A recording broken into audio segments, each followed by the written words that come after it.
presented by Public Music Mathli.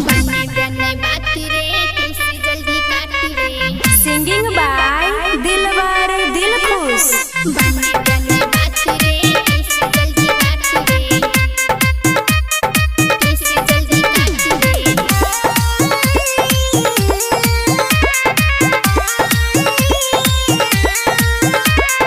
बउआ के मौसी गेलै रे केने मम्मी के जोरिया पे वो करो रैलेने अभी तक दक्षिणा नहीं छै कोई देने जो हे रे बउआ कहिए तो लेने बने बने बात रे कैसे जल्दी काट रे बउआ के जुल्फी के धीरे धीरे छाट रे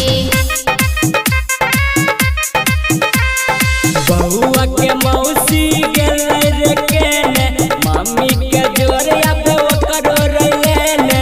अभी तक दक्षिणा नहीं छै कोई देने जो हे रे बउआ कहिए तो लेने बने बने बात रे कैसे जल्दी काट रे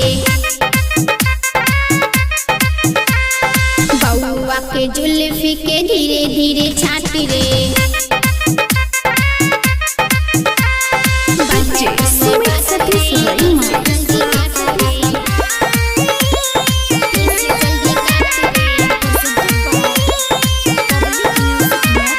काट दही बउआ के बनल जहटा देबो हेरे दक्षिणा मोटा के मोटा बउआ के मौसी सुना एगो बात है दक्षिणा में चाही तोहरे हाथ है बने बने बात रे कैसे जल्दी काट रे बउआ के जुल्फी के धीरे धीरे छाट रे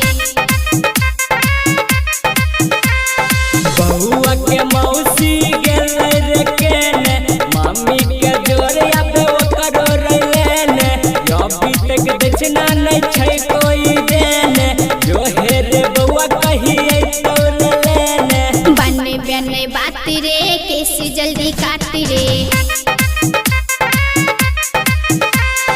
बउआ के जुल्फी के धीरे धीरे छाट रे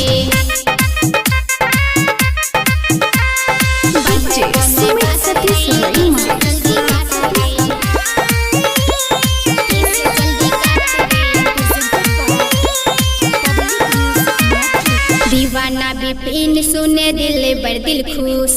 बढ़िया बनाबे पहले अपन तुलुक उ सब के छोड़ा रहो दक्षिणा हजरिया हमरा जोरे चला निको राज है बजरिया बने बने बात रे कैसे जल्दी काट रे